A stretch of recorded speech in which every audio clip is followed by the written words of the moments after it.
Hey everybody, it's Nathan Scher with another episode of Indie Filmworks.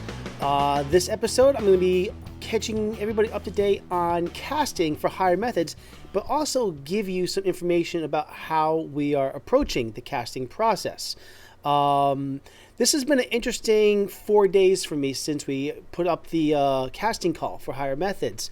The first time I did any kind of casting, I posted on websites like Craigslist, and I was basically casting for a 48-hour film project.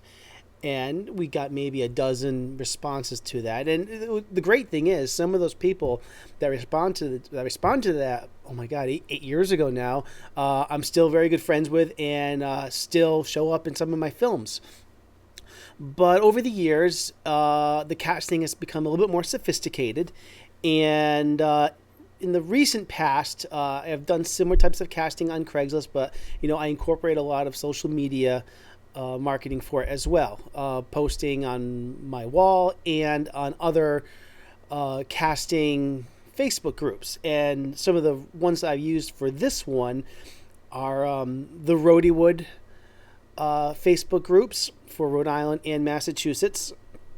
I've also used the RIFC, the Rhode Island Film Collaborative Facebook group, and Casting Calls Boston, New England Casting LLC, Casting Notices for New England, New York, New Jersey. So that's where I started with this, and I was completely floored with the response that we got from this. Not only did we fill up all of the slots in about 72 hours.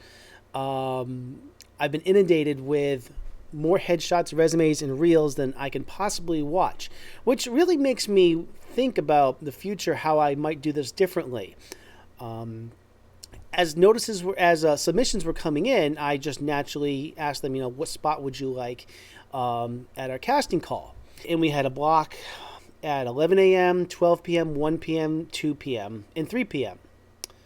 So we wanted to have at most, and this is probably too much already, but we wanted to have at most 8 actors per block so that we'd have some time to go over the sides with them.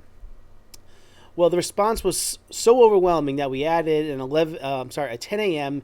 and a 4 p.m. block, and that filled up instantly as well. So we've got about 56 actors coming on the 28th to the Arctic Playhouse for this open casting call. Most of them I'm very excited about. I've seen their work in prior productions and prior films, so that's wonderful. I'm looking forward to seeing how those turn out. And we got a lot of new faces, a lot of people I don't know that submitted as well, which is great as well, because fresh blood is always a great idea. But it made me start thinking about perhaps better ways I could have approached this. Because now what happened was, after all of my friends that are actors on Facebook and social media obviously responded to this, and I'm thrilled that they are auditioning for this, it got picked up by 2 larger casting websites. One was John Thomas Talent and Backstage.com. I guess this was trending high enough where they saw these and they reposted the casting call, which is wonderful. But unfortunately, we're full. We're full. So now I got this whole nother wave of actors that are reaching out to me from a wider network.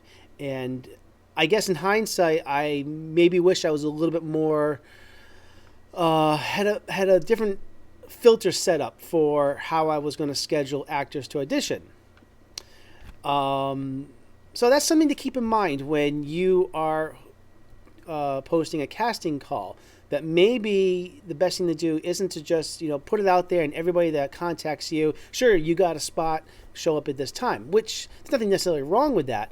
But I had no idea that this is going to get such a great reaction beyond my network of friends on social media. So I didn't leave room for that, which I'm kind of kicking myself a little bit, because I would like to see, what comes through. I am I am asking anybody else that's interested in the film to send headshots and resumes in a reel to me, and I'm going to try to get through them. I'm probably going to get some help going through all this because it's quite overwhelming, like I said. So just some things to think about when you're casting your own film is make sure you have probably, a set of filters. That's all for today, everybody. Thank you for watching this episode of Indie Filmworks, and I'll see you next time.